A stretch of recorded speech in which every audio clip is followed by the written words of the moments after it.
Hi, and welcome to Learning Words for Kids, Gaming Vocabulary for Parents.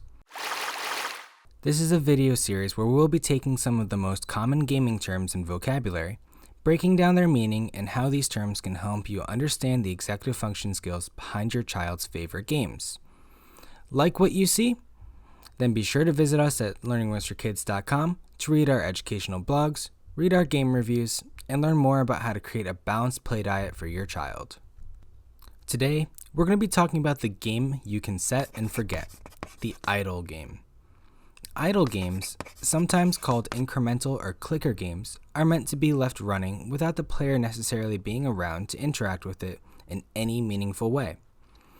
When the player does interact with the game, they are usually maintaining the action by clicking on various portions of the screen before setting the game back down again.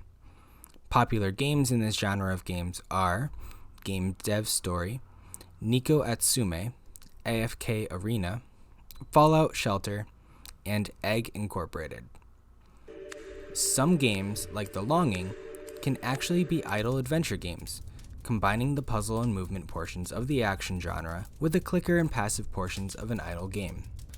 So, if your child isn't even playing the game, what can it possibly be teaching them in terms of executive function skills? Well, idle games often require a degree of planning and organization. Everything from an in-game currency, energy levels of characters, types of purchases that can be made, and your reputation within the game is all determined by how well you plan out your actions before walking away from the game for a while. For example, in the idle game, Idle Museum Tycoon Empire of Art, the player needs to generate income from the public in order to fund additional purchases for the museum and to pay the employees who help run the place. The public comes to the museum and pays you, but if your museum is boring, dirty, or full of thieves, they will be unhappy and not return. The player needs to organize their available resources and plan how to best use them to create an interesting museum that is constantly expanding without stretching themselves too thin, and not being able to maintain the exhibits or the staff. So how can these idle games help your child activate their executive function skills in real life? Give them a task involving a limited resource such as their allowance. Learning how to manage money in an idle game isn't going to turn your children into financial planners overnight, but it can open up an important discussion with them about budgeting their money wisely and how to allocate funds for different areas of interest, such as family outings, games, bigger purchases, etc.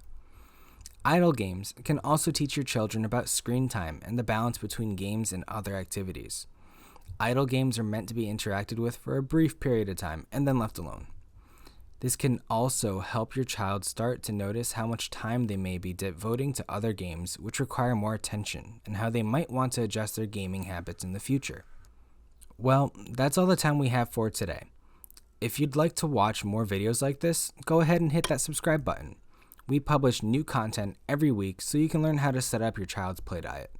To learn more, visit learningwordsforkids.com.